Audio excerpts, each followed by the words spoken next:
جتنی اچھی صحبت ہوگی اور جتنی بڑے کی صحبت ہوگی اتنی ہی سوچ پاکیزہ بنے گی اور سوچ بہتر بنے گی۔ صحابہ کو صحبت ملی حضور صلی اللہ علیہ وسلم کی تو صحابہ سے بہتر کوئی نہیں۔ تابعین کو صحبت ملی صحابہ کرام کی تو تابعین سے بہتر کوئی نہیں، یہاں تک کہ حضور صلی اللہ علیہ وسلم فرماتے ہیں جس جنگ کے اندر میرا ایک بھی صحابی ہو اللہ اسے فتح نصرت عطا فرماتا ہے، اور جس جنگ کے اندر کوئی تابعی ہو اللہ تعالیٰ اسے بھی فتح و نصرت عطا فرماتا ہے۔ تو بڑی صحبت۔ اب غریب نواز کی زندگی میں انقلاب کیسے پیدا ہوا؟ آپ کے والد کا وصال ہوا اور 15 سال کی عمر کے اندر آپ کو وراثت کے اندر ایک باغ ملا۔ دیکھیں زندگی کہاں سے کروٹ لے رہی ہے۔ وراثت کے اندر باغ ملا،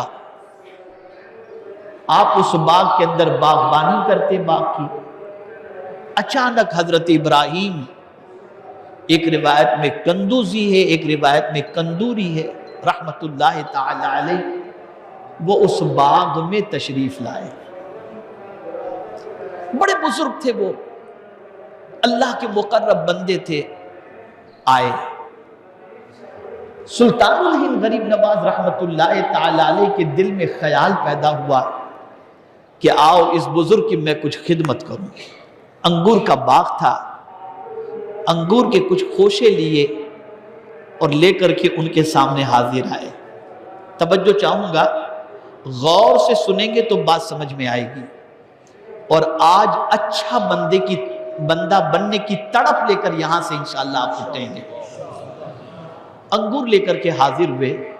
حضرت ابراہیم رحمت اللہ تعالی علیہ نے انگور کا ایک دانہ بھی نہیں کھایا، ایک دانہ بھی نہیں کھایا، بلکہ اپنی تھیلی میں سے کھلی نکالی، چبایا، اور چبانے کے بعد خواجہ صاحب کو کھلا دیا۔ اب خواجہ صاحب یہ فرماتے ہیں کہ اس کے کھانے کے بعد میرے دل سے دنیا کی محبت نکل گئی۔ اب یہ سفر کا سلسلہ شروع ہو رہا ہے۔ یہاں سے یہ بات سمجھ میں آئی کہ اللہ نے بزرگوں کے جھوٹوں میں وہ تاثیر رکھی ہے جھوٹے کھانے کے اندر کہ وہ اگر چبا کر کچھ دے دیں تو انسان کی زندگی بدل جایا کرتی ہے، اور اگر یہ تاثیر نہ ہوتی تو کبھی سرکار صلی اللہ تعالی علیہ وسلم تحنیک نہ کرتے۔ ہر پیدا ہونے والے بچے کے سلسلے میں تحنیک یہ مصطفیٰ جان رحمت صلی اللہ علیہ وسلم کی سنت ہے کہ جس گھر میں بچہ پیدا ہو اس بچے کے منہ میں اس زمانے کے اندر، اس شہر کے اندر، اس علاقے کے اندر جو بزرگ ہوں ان کے منہ کی چبائی ہوئی یا ان کے منہ کی کوئی چیز اس بچے کو کھلا دی جائے، ان کی اچھی عادتیں اس بچے میں اللہ پیدا فرما دیا کرتا ہے۔ زندگی کہاں سے بدلی؟ اللہ والے کے جھوٹے کھانے سے بدلی۔ تو اللہ نے اپنے نیک بندوں کے کھانے کے اندر اور ان کی زبان کے اندر اتنی تاثیر رکھی ہے کہ اس سے انسان کی زندگی بدل جاتی ہے۔ خواجہ صاحب کی زندگی میں انقلاب پیدا ہوا، اور دنیا کی بجائے آخرت کی محبت، بلکہ دنیا پیدا کرنے والے کی محبت دل کے اندر پیدا ہو گئی۔ خواجہ صاحب نے پورا باغ اللہ کے نام پہ غریبوں کے اندر مسکینوں میں خیرات کر دی، اور اس کے بعد خواجہ صاحب سمرقند بخارا کی طرف علم حاصل کرنے کے لیے نکلے۔ ظاہری علم، توجہ چاہوں گا لفظ پر، ظاہری علم جو کتابوں کا علم ہوتا ہے، اس علم کو حاصل کرنے کے لیے نکلے، اور اسی علم کو حاصل کرتے کرتے مختلف شہروں سے گزرتے ہوئے خواجہ صاحب پہنچے بغداد مقدس، اور وہاں پر ایک قصبہ ہے ہارون، وہاں پر پہنچے۔ بڑا نام سنا تھا خواجہ عثمان ہارونی رحمت اللہ تعالی علیہ کا، ہارون بھی کہتے ہیں۔ ان کی بارگاہ میں حاضر ہوئے اور ان سے بیعت ہوئے، اور جیسے ہی بیعت ہو جاتے ہیں غریب نواز رحمت اللہ تعالی علیہ، تو خواجہ عثمان ہارونی رحمت اللہ تعالی علیہ ان کو پہلے 2 رکعت نماز پڑھنے کا حکم دیتے ہیں، پھر سورہ بقرہ پڑھنے کا حکم دیتے ہیں، پھر اس کے بعد سبحان اللہ و بحمدہ پڑھنے کا حکم دیتے ہیں، پھر 1000 مرتبہ سورہ اخلاص پڑھنے کا حکم دیتے ہیں۔ جب یہ ساری چیزیں کر لیتے ہیں تو خواجہ عثمان ہارونی غریب نواز کو قریب کرتے ہیں، بلاتے ہیں اور بلا کر ہاتھ پکڑتے ہیں اور ایسا اونچا کرتے ہیں اور فرماتے ہیں معین الدین میں نے تجھے خدا کے حوالے کر دیا۔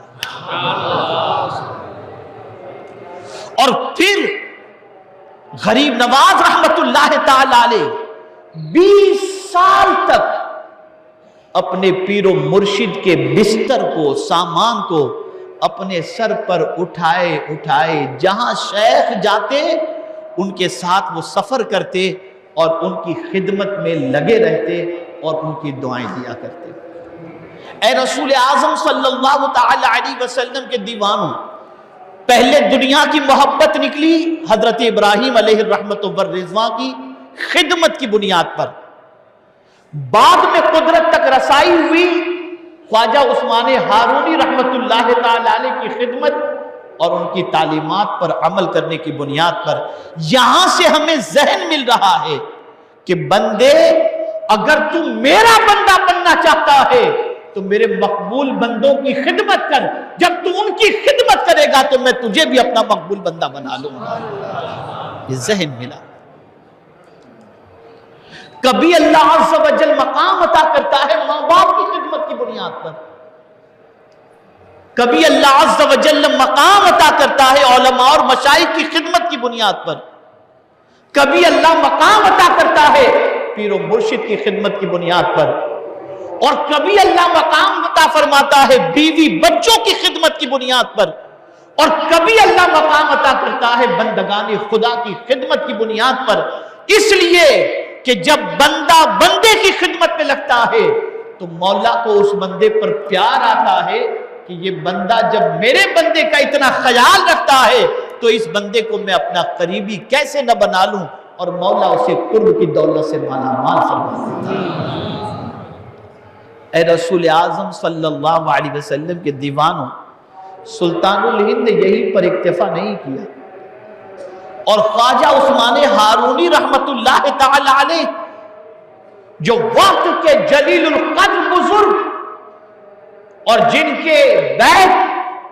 سے بیعت ہوئے سلطان الہند عطائے رسول خواجہ معین الدین چشتی رحمت اللہ تعالی علیہ، اس کے باوجود حضرت خواجہ عثمان ہارونی رحمت اللہ تعالی علیہ غریب نواز کے مراتب کو اور اللہ بلندی عطا کرے اور بہت ترقی عطا کرے تو ان کے پیر و مرشد خود غریب نواز کو لے کر مختلف بزرگوں کے پاس پہنچتے رہے، خود لے کر گئے تاکہ مزید بزرگوں کی صحبت اور ان سے فائدہ حاصل ہو۔ حضرت عبداللہ سیستانی رحمت اللہ تعالی علیہ کی خدمت میں جب غریب نواز رحمت اللہ تعالی علیہ کو لے کر خواجہ عثمان ہارونی رحمت اللہ تعالی علیہ پہنچے تو بڑا پرتپاک استقبال کیا خواجہ غریب نواز علیہ رحمہ کا، لیکن حضرت عبداللہ سیستانی رحمت اللہ تعالی علیہ کی پوزیشن ایسی تھی کہ وہ کانپ رہے تھے۔ تو غریب نواز کو حیرت ہوئی، آنکھوں سے آنسو جاری تھے۔ سلطان الہند غریب نواز رحمت اللہ تعالی علیہ کے استقبال کے بعد غریب نواز رحمت اللہ تعالی علیہ کو انہوں نے فرمایا معین الدین تمہارا آنا مبارک ہو، لیکن تم سوچتے ہوگے کہ میں کیوں اتنا کانپ رہا ہوں اور میری یہ کیفیت کیوں ہے، تو آؤ میں تمہیں بتاؤں۔ دیکھیے تربیت کیسے ہوتی ہے، انسانیت کیسے پیدا ہوتی ہے، اللہ کا بندہ انسان کیسے بنتا ہے۔ انہوں نے کہا معین الدین ایک روز قبرستان کی زیارت کے لیے میں گیا، ایک قبر میں عذاب ہو رہا تھا اور اس عذاب کی آواز باہر تک آ رہی تھی۔ میرے دل میں خیال پیدا ہوا کہ ایک نہ ایک دن تو ہم کو اس قبر کے اندر جانا ہے جو سانپ کا گھر ہے، بچھوؤں کا گھر ہے، تنہائی کی کوٹھڑی ہے، پتہ نہیں کیا انجام ادھر ہوگا، بس یہ خیال آتے ہی تب سے میں رو رہا ہوں، اور میرے سامنے کوئی قبر کا تذکرہ کرتا ہے تو میری آنکھوں سے خون کے آنسو نکلتے ہیں، اور میں یہ سوچتا ہوں کہ اس قبر کی تنہائی کے اندر کیا چیز کام آئے گی اور اس کی ہم نے کیا تیاری کی ہے، اس تصور سے میں روتا ہوں۔ سلطان الہند غریب نواز رحمت اللہ تعالی علیہ فرماتے ہیں ان کی گفتگو کا اثر میرے دل پر اتنا ہوا کہ دنیا سنوارنے کی بجائے قبر سنوارنے کا جذبہ میرے اندر پیدا ہو گیا۔ یہ ملاقات ان کے ساتھ ہوئی تو یہ معاملہ ہوا۔ اسی کے ساتھ خواجہ غریب نواز رحمت اللہ تعالی علیہ کو حضرت خواجہ عثمان ہارونی رحمت اللہ تعالی علیہ لے کر ایک اور بزرگ کے پاس پہنچے۔ اس بزرگ کے پاس پہنچے تو وہ نماز سے پہلے نماز کی تیاری میں مصروف تھے، ابھی نماز کا وقت شروع نہیں ہوا اور نماز کی تیاری میں مصروف تھے۔ غریب نواز رحمت اللہ تعالی علیہ نے ان کو تیاری کرتے دیکھا تو دل میں صرف خیال پیدا ہوا، وقت نہیں ہوا، اتنی جلدی تیاری کیوں کر رہے ہیں؟ وہ صاحب روشن ضمیر بزرگ تھے، روشن ضمیر بزرگ تھے، اللہ کے برگزیدہ بندے تھے۔ انہوں نے محسوس کر لیا کہ معین الدین کے دل میں یہ خیال پیدا ہوا تو فوراً کیا فرماتے ہیں؟ معین الدین، مجھے میرے نبی کی حدیث یاد آتی ہے، اس لیے میں نماز کی جلدی کرتا ہوں اور نماز کی تیاری میں پہلے سے مصروف ہو جاتا ہوں کہ آقا کریم صلی اللہ علیہ وسلم نے ارشاد فرمایا عجلوا التوبۃ قبل الموت عجلوا الصلاۃ قبل الفوت، کہ رسول اعظم صلی اللہ علیہ وسلم نے فرمایا موت سے پہلے توبہ کرنے میں جلدی کرو اور نماز چھوٹنے سے پہلے نماز ادا کرنے میں جلدی کرو۔ آج ہمارا حال کیا ہے؟ آج ہمارا حال کیا ہے؟ آئے ہو نا یہاں پر، کیا کبھی یہ طریقہ بھی غریب نواز سے مانگا کہ خواجہ صاحب ہم پر ایسا کرم فرما دیں کہ اب ایک وقت کی نماز کبھی قضا نہ ہو؟ مانگا کبھی آپ نے؟ مال مل جائے، یہ ہو جائے، وہ ہو جائے، بس یہی ساری چیز۔ غریب نواز رحمت اللہ تعالی علیہ نے ہمیں درس دیا کہ کسی بزرگ کے پاس اگر جانا ہے تو اس نیت سے جاؤ کہ ان کے قریب ہو جاؤ تاکہ وہ تمہیں خدا سے قریب کر دیں۔ اور ہم اللہ والوں کے دربار میں اس لیے جاتے ہیں تاکہ ان کے قریب ہو کر ہم مالدار بن جائیں اور دنیا کے سارے جھمیلے سے نجات پا جائیں۔ کبھی کسی نے یہ خیال کیا کہ ہم ان کی بارگاہ میں جا کر ان سے خدا کا قرب مانگیں؟ کبھی ہمارے دل میں یہ خیال پیدا ہوا کہ گناہوں سے نفرت کی بھیک مانگیں؟ کبھی یہ خیال پیدا ہوا کہ ان کی بارگاہ میں پہنچ کر اس راستے کی بھیک مانگیں جس راستے پر چلنے کے بعد اللہ ہمیں منزل مقصود عطا فرماتا ہے؟ نہیں۔ اب آئیے اور تھوڑا سا سمجھتے ہوئے چلیں۔ جیسے ہی غریب نواز رحمت اللہ تعالی علیہ خواجہ عثمان ہارونی رحمت اللہ تعالی علیہ سے بیعت ہوتے ہیں تو خواجہ عثمان ہارونی رحمت اللہ تعالی علیہ نے کلاہ چہار ترکی عطا فرمائی۔ لوگ اسے ترکی پڑھتے ہیں، ترکی نہیں ہے، وہ ترکی ہے، یعنی 4 کونے والی ٹوپی غریب نواز کو خواجہ عثمان ہارونی نے عطا فرمائی۔ تذکرۃ الاصفیاء میں ہے کہ اس ترکی سے مراد، چہار ترکی سے مراد 4 چیزوں کو ترک کرنا ہے۔ کتنی چیزوں کو؟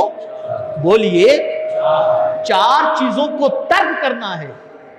وہ 4 چیزیں کون سی ہیں؟ جیسی ہی کلاہ چہار ترکی غریب نواز کے سر پر رکھی، 4 چیزوں کے ترک کرنے کی تعلیم عطا فرمائی۔ پہلی چیز ترک دنیا،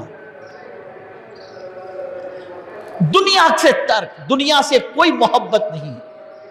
اب ہم اور آپ صبح و شام دنیا سے محبت کرتے ہیں اور اس کی محبت میں اتنے ڈوبے ہوئے ہیں، نماز قضا ہو تو کوئی فکر نہیں، حرام سے ملتی ہو تو کوئی فکر نہیں، جھوٹ بول کر ملتی ہو تو کوئی فکر نہیں، دغا بازی سے ملتی ہو تو کوئی فکر نہیں، صرف دنیا چاہیے۔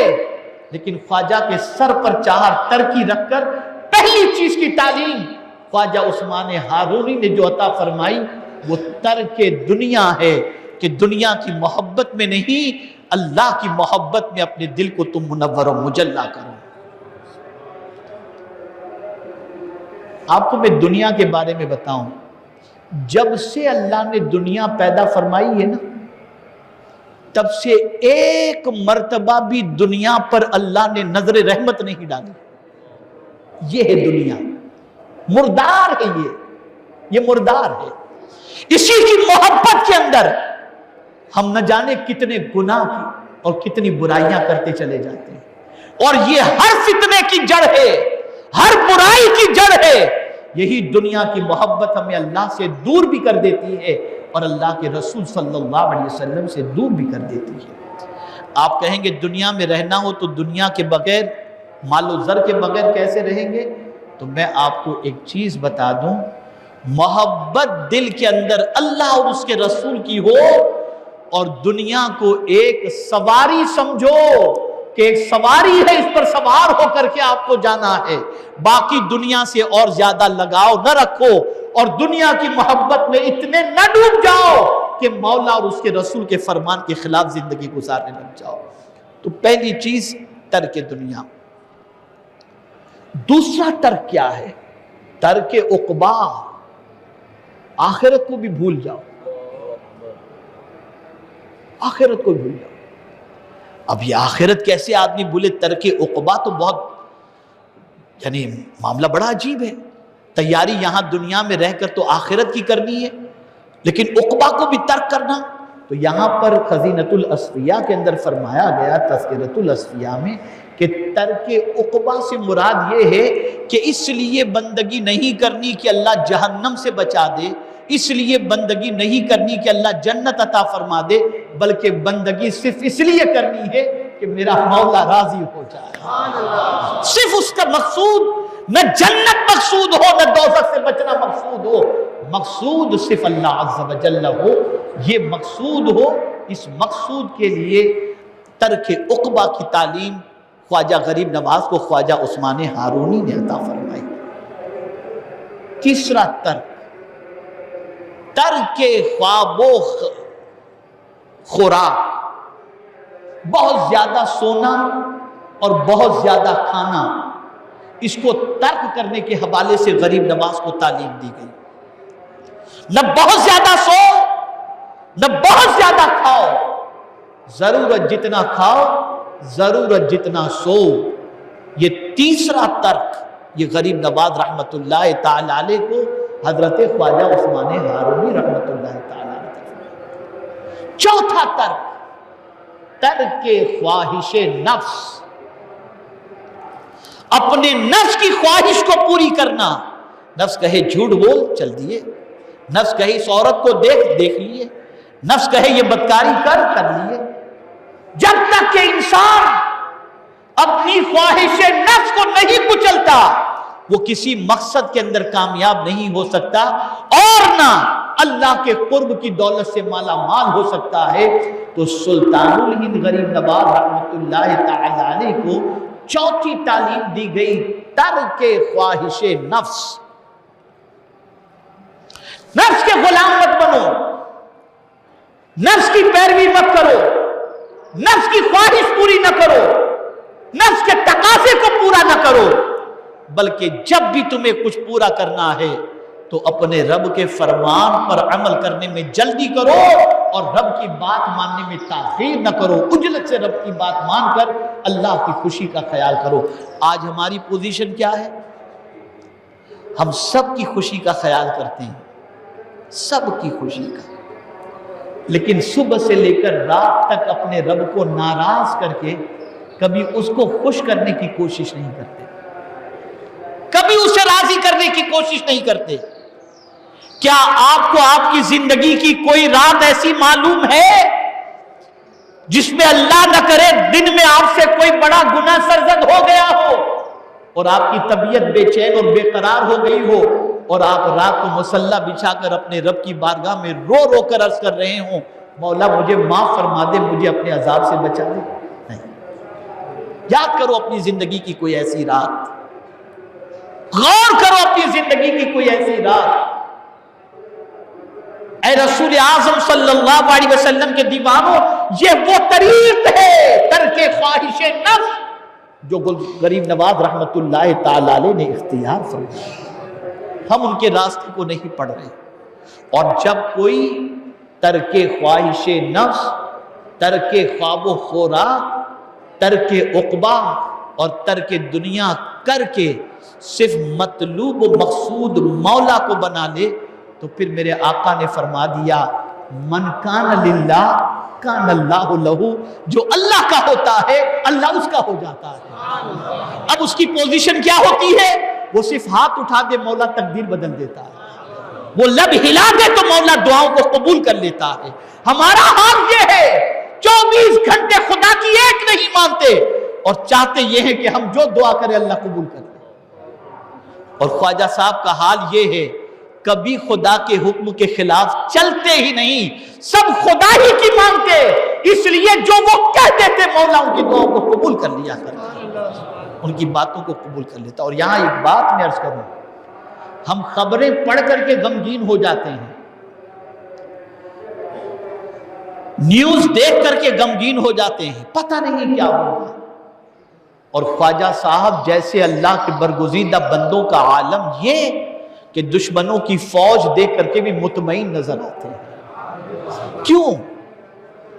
وجہ سب سے بڑی یہ تھی کہ وہ اس سے اپنا تعلق مضبوط کیے ہوئے تھے جس کے قبضے میں سارے انسانوں کی چوٹی ہے، اور اس سے اپنا تعلق مضبوط کیے ہوئے تھے جس کے قبضے کے اندر سارے انسانوں کی زندگی موجود ہے۔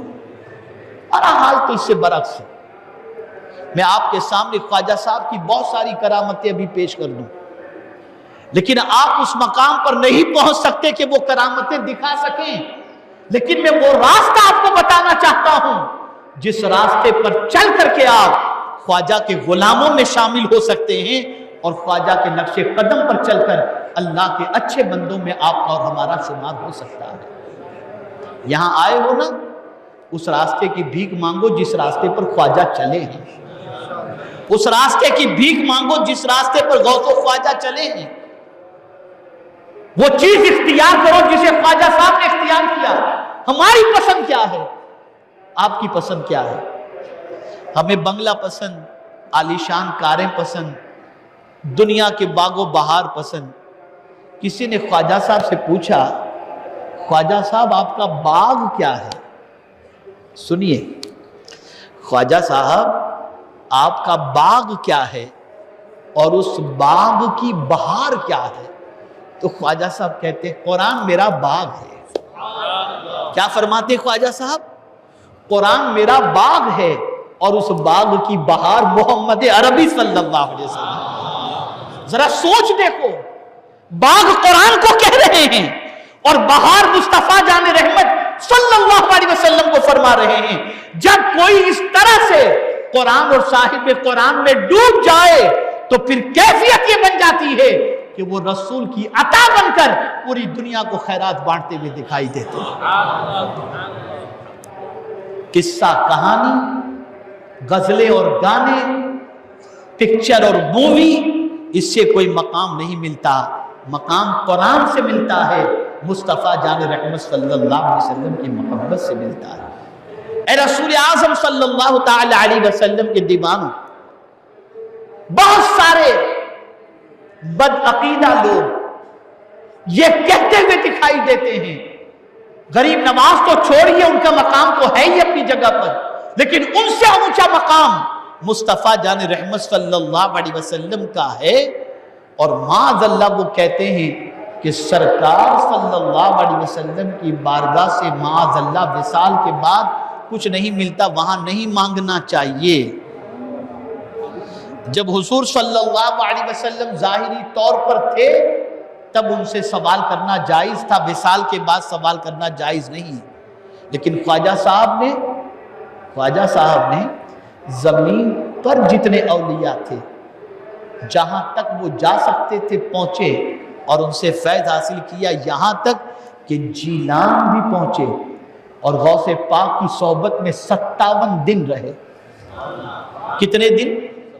57 دن تک غوث پاک سے فیوز و برکات انہوں نے حاصل کیے، اور پھر غوث پاک نے خود ارشاد فرمایا معین الدین وہ ہے جسے ہندوستان کی بادشاہت اللہ نے عطا فرما دی۔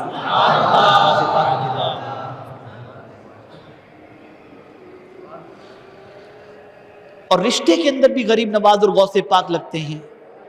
ایک اعتبار سے رشتے میں غریب نواز علیہ الرحمہ کے ماموں غوث پاک لگتے ہیں، ایک اعتبار سے، اور ایک اعتبار سے بھائی بھی لگتے ہیں رشتے کے اعتبار سے۔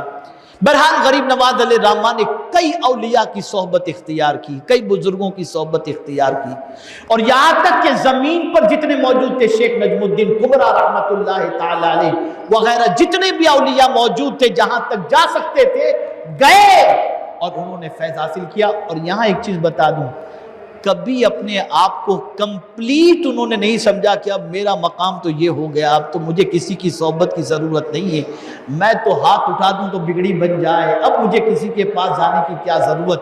خدا کی قسم زندگی کی آخری سانس تک خواجہ صاحب بزرگوں کو تلاش بھی کرتے رہے اور ان کی صحبت سے استفادہ کرتے بھی رہے۔ اب آپ دیکھیں، غریب نواز لاہور تشریف لاتے ہیں، داتا گنج بخش رحمت اللہ تعالی علیہ کا وصال ہو چکا ہے۔ جو لوگ معاذ اللہ یہ کہتے ہیں کہ حضور کی بارگاہ میں مانگنے سے نہیں ملتا، جب تک باقاعدہ ظاہری حیات تھے اس وقت مانگنا جائز تھا، اس کے بعد نہیں، لیکن خواجہ صاحب بتا رہے ہیں کہ سرکار صلی اللہ علیہ وسلم کی بات تو اپنی جگہ پر ہے کہ وہ تو اتنے اونچے مقام پر ہیں کہ سرکار صلی اللہ علیہ وسلم اپنے مزار اقدس سے جس کو چاہیں جتنا نواز دیں، لیکن ان کے غلام کا معاملہ کیا ہے؟ تو داتا علی حجویری، داتا گنج بخش صاحب کشف المحجوب کی بارگاہ میں غریب نواز رحمت اللہ تعالی علیہ حاضر ہوتے، ان کا وصال ہو چکا تھا، ان کے مزار پر حاضر ہوتے، اور کم و بیش 40 روز تک ان کے مزار کے قریب چلہ کرتے ہیں۔ اور جانتے ہیں آپ، جب چلہ کر کے اٹھتے ہیں نا، چلہ کر کے مزار شریف سے اٹھتے ہیں تو ایک شعر کہتے ہیں، گنج بخش فیض عالم مظہر نور خدا، ناک کے سارا پیر کامل کاملانہ رہنما۔ کہتے ہیں کہ گنج بخش یعنی داتا گنج بخش یہ کون ہیں؟ فیض عالم، کہ ان کا فیض عالم پر جاری و ساری ہے، اور مظہر نور خدا ہے، خدا کے نور کا مظہر ہے۔ ان کے قریب پہنچو تو تمہارا دل اللہ کی محبت سے منور ہو جائے گا۔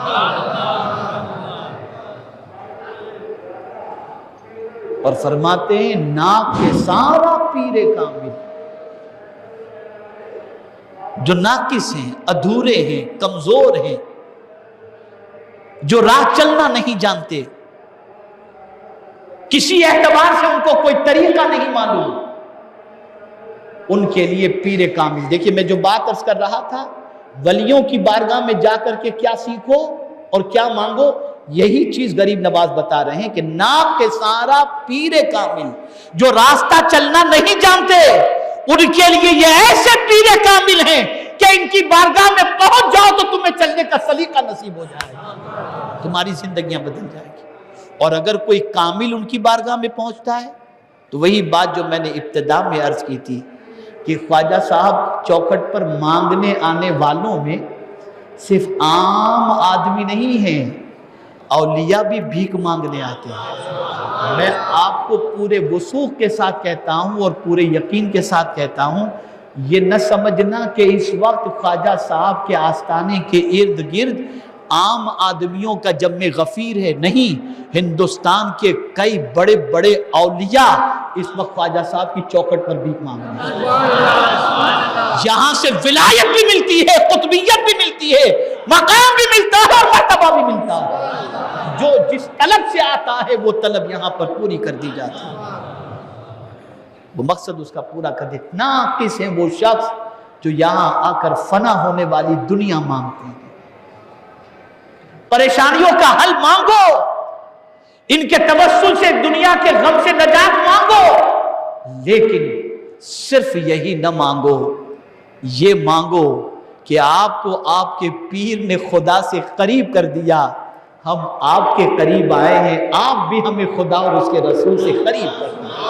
یہ بھیک مانگو، یہ بھیک مانگو جس طرح سے آپ پر، میں یہاں پر میرے استاد کا ایک قول آپ کے سامنے نقل کروں۔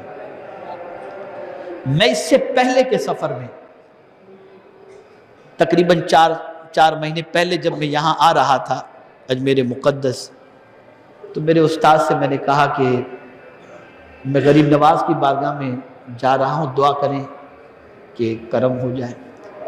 تو انہوں نے کہا غریب نواز کو میرا سلام کہنا اور ان سے کہنا کہ جس راستے پر چلانے کے لیے آپ آئے نا، وہ راستہ ہم پر آسان ہو جائے۔ جس راستے پر آپ چلانے کے لیے آئے وہ راستہ ہم پر آسان ہو جائے۔ پتہ چلا غریب نواز ہم کو سیدھے راستے پر چلانے کے لیے آئے، اور ہم سیدھے راستے پر اس وقت چلیں گے جب اللہ والوں کی صحبت اختیار کریں گے۔ کیا یہ سچ نہیں ہے کہ اجمیر آنے کے بعد نماز نہیں چھٹ پاتی، تلاوت نہیں چھٹ پاتی، توبہ استغفار نہیں چھٹ پاتا، ذکر و اذکار نہیں چھٹ پاتے؟ کیوں نہیں چھٹتے؟ اس لیے کہ چوکھٹ خواجہ ہے، اس لیے کہ جو ان کے قریب ہو یہ خدا سے قریب کر دیا کرتا ہے۔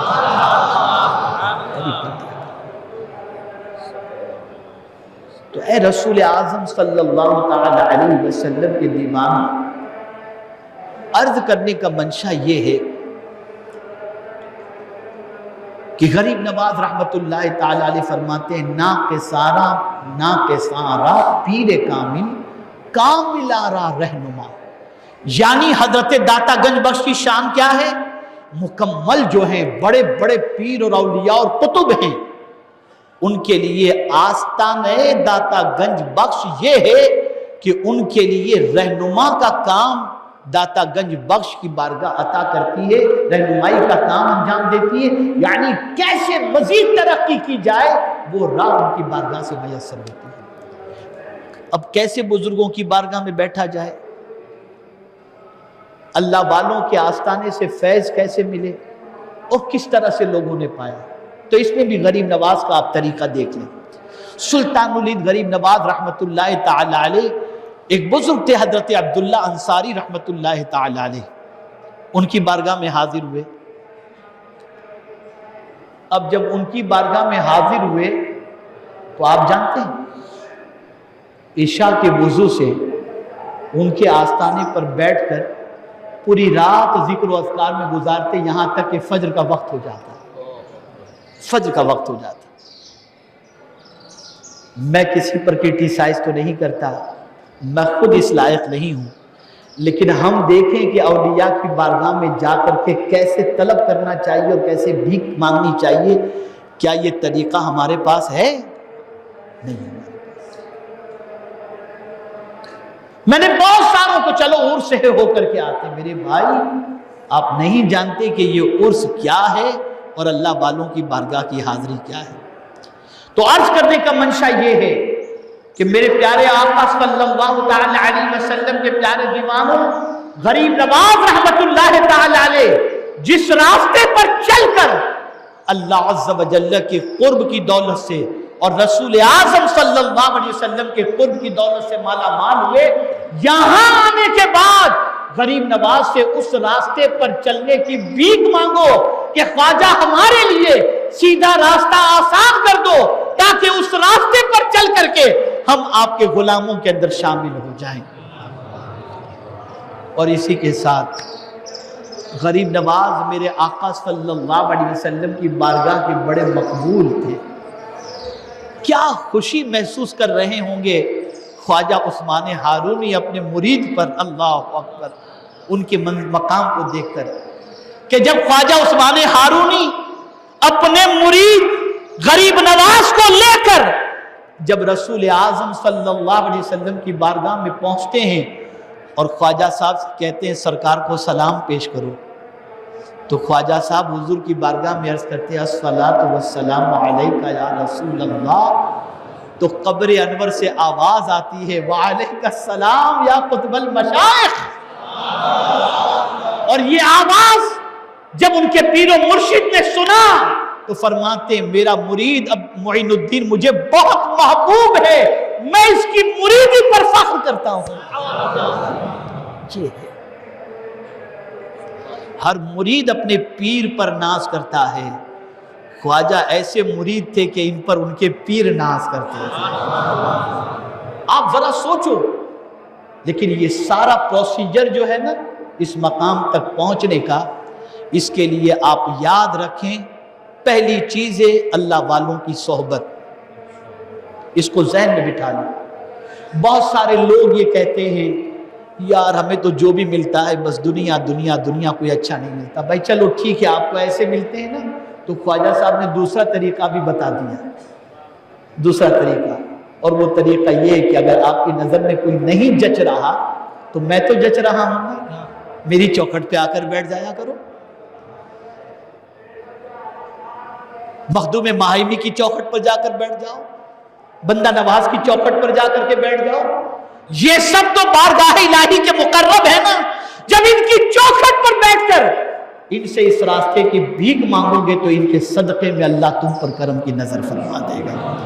اور یہ یاد رکھیں دنیا آج بھی اللہ والوں سے خالی نہیں ہے، اس لیے کہ بارش جو نازل ہوتی ہے یہ اللہ والوں کے صدقے میں نازل ہوتی ہے، روزی جو تقسیم ہوتی ہے اللہ والوں کے سبب سے تقسیم ہوتی ہے، اور عذاب جو ٹلتا ہے وہ اللہ والوں کے سبب سے ٹلا کرتا ہے۔ مصیبتوں کے دروازے بند ہوتے ہیں اللہ والوں کے صدقے میں بند ہوتے ہیں۔ تو اللہ والوں کی کمی نہیں، بس یہ ہے کہ اپنے سے بہتر کسی کو سمجھو۔ اور بس ایک آخری بات عرض کر کے میں اپنی گفتگو کو ختم کرتا ہوں، اور وہ آخری بات کیا ہے؟ وہ آخری بات یہ ہے کہ اگر اچھا بننا ہے، زندگی بھر یاد رکھو، اگر اچھا بننا ہے تو اپنے میں خامیاں تلاش کرو اور دوسرے میں خوبیاں تلاش کرو، اچھے بن جاؤ۔ اگر دوسرے میں خامیاں تلاش کرو گے اور خود میں خوبیاں تلاش کرو گے کبھی اچھے نہیں بن سکتے۔ دوسروں میں خوبیاں تلاش کرو، خود میں خامیاں تلاش کرو۔ اور غریب نواز کا ایک ارشاد ہمیشہ کے لیے ذہن میں محفوظ کر لو۔